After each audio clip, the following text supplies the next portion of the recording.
5 লক্ষ টাকায় পাচ্ছেন 55,000 টাকা। সকল কিছু বিস্তারিত থাকছে ভিডিওতে।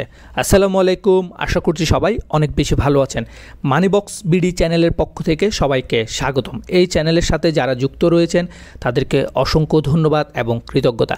যারা নতুন তারা চ্যানেল সাবস্ক্রাইব করে বেল বাটনটি অন করে দিন, যাতে আপনার প্রয়োজনীয় ভিডিও নোটিফিকেশনে পেয়ে যান। আজকে আমরা আলোচনা করব ইউনাইটেড কমার্শিয়াল ব্যাংকের এফডিআর এবং ডিপিএসের মুনাফার হার। 2 লক্ষ টাকা, 5 লক্ষ টাকা আপনি কত পাচ্ছেন, পুরো বিস্তারিত এবং কী কী কাগজপত্র লাগবে অ্যাকাউন্ট করার সময় সেটিও থাকছে এই ভিডিওতে। ইউনাইটেড কমার্শিয়াল ব্যাংক একটি বাণিজ্যিক ব্যাংক, বেসরকারি বাণিজ্যিক ব্যাংক। এটি প্রতিষ্ঠা লাভ করে 1983 সালে। দীর্ঘ 41 বছর ধরে সুনামের সাথে ব্যাংকিং ব্যবসায় রয়েছে। গুগলের তথ্য অনুযায়ী 224টি ব্রাঞ্চ রয়েছে পুরো বাংলাদেশে। এখন আমরা আলোচনা করব এফডিআরের মেয়াদ, মুনাফা, 2 লক্ষ টাকা, 5 লক্ষ টাকা। প্রথমে দেখব মেয়াদকাল।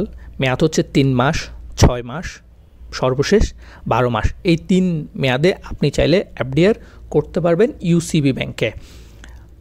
এখন দেখব মুনাফার হার। মুনাফার হার হচ্ছে 3 মাসেরটাতে হচ্ছে 9.75%, 6 মাস মেয়াদি হচ্ছে 10% এবং সর্বশেষ 12 মাস মেয়াদি হচ্ছে 11%।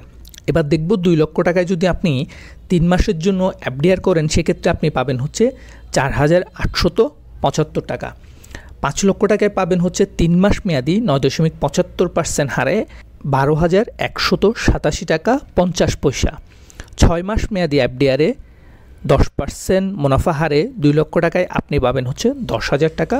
5 লক্ষ টাকায় পাবেন 25,000 টাকা।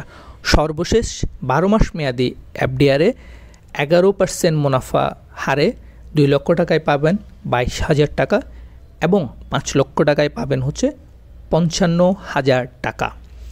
এই মুনাফাগুলোতে কিন্তু ট্যাক্স সহ দেখানো হয়েছে। আপনারা যেই মেয়াদেই করেন না কেন, যেভাবেই করেন না কেন, আপনার মুনাফা থেকে সরকার নির্ধারিত 10% অথবা 15% ট্যাক্স আপনাকে দিতেই হবে। ট্যাক্স কর্তনের পরে আপনি কিন্তু আপনার মূল টাকার সাথে এই মুনাফাগুলো পেয়ে থাকবেন মেয়াদ শেষে। আমরা যেই এফডিআর নিয়ে কথা বলেছি সেটা কিন্তু মাসিক মুনাফা নয়, সেটা হচ্ছে মেয়াদি। আপনি ধরে নিলাম আপনি 3 মাসের জন্য 2 লক্ষ টাকা অ্যাকাউন্টে এফডিআর করেছেন, সেক্ষেত্রে কিন্তু 4,875 টাকাটা আপনি সেখান থেকে ট্যাক্স কাটার পর বাকি টাকাটা 3 মাস পরে কিন্তু আপনার অ্যাকাউন্টে আপনি পেয়ে যাবেন। আর যদি টাকাটা উত্তোলন করে না করে থাকেন, সেক্ষেত্রে কিন্তু সেটা অটো রিনিউ হয়ে আবার 3 মাসের জন্য টাকাটা কি হয়ে যাবে, আবার 3 মাসের জন্য টাকাটা রিনিউ হয়ে যাবে এফডিআরের জন্য।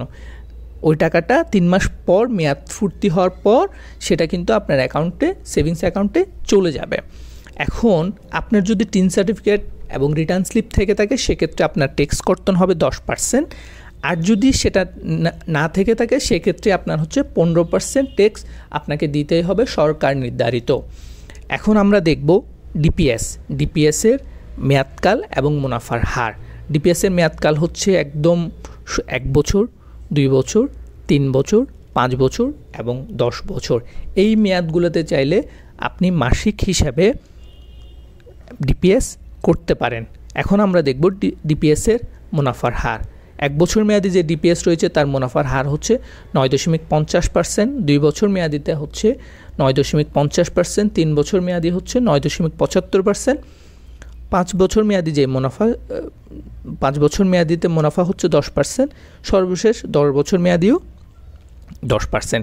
ডিপিএসের ক্ষেত্রে আমি বলবো আপনার হচ্ছে যতটা সময় প্রার্থী করে রাখা যায় সেটাই ভালো, কারণ ডিপিএসের যেই মুনাফার হার সেক্ষেত্রে কিন্তু সেগুলো হচ্ছে চক্রবৃদ্ধি হারে বেড়ে থাকে মুনাফাটি।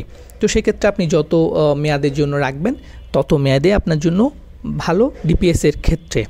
এখন আপনি যদি এই অ্যাকাউন্টগুলো করতে যান, সেক্ষেত্রে আপনার যেটা হচ্ছে বেসিক যে কাগজপত্রগুলো লাগবে সেগুলো হচ্ছে অ্যাকাউন্ট হোল্ডার এবং নমিনির এনআইডি কার্ড, জন্ম নিবন্ধন, পাসপোর্ট বা লাইসেন্স, এগুলোর যেগুলো যে কোনো একটার ফটোকপি লাগবে। অ্যাকাউন্ট হোল্ডারের পাসপোর্ট সাইজ ছবি লাগবে, নমিনিরও পাসপোর্ট সাইজের ছবি লাগবে। সেক্ষেত্রে অ্যাকাউন্ট হোল্ডার দ্বারা সত্যায়িত করতে হবে নমিনির ছবিটাকে। আর সাথে যদি আপনার টিন সার্টিফিকেট এবং রিটার্ন স্লিপ থাকে, সেক্ষেত্রে ওই 2টা কপির ফটোকপি সাথে নিয়ে যাবেন, অ্যাকাউন্ট করার সময় সেটি দিয়ে দিবেন, যাতে আপনার মুনাফা থেকে 10% কর্তন হয়, অন্যথায় কিন্তু 15% কর্তন করা হবে। আজকে পর্যন্তই। যদি কোনো তথ্যের প্রয়োজন হয় নির্দ্বিধায় কমেন্ট করবেন, আমি চেষ্টা করব আমার জায়গা থেকে সর্বোচ্চটুকু আপনাদেরকে তথ্য দিয়ে হেল্প করার। ধন্যবাদ।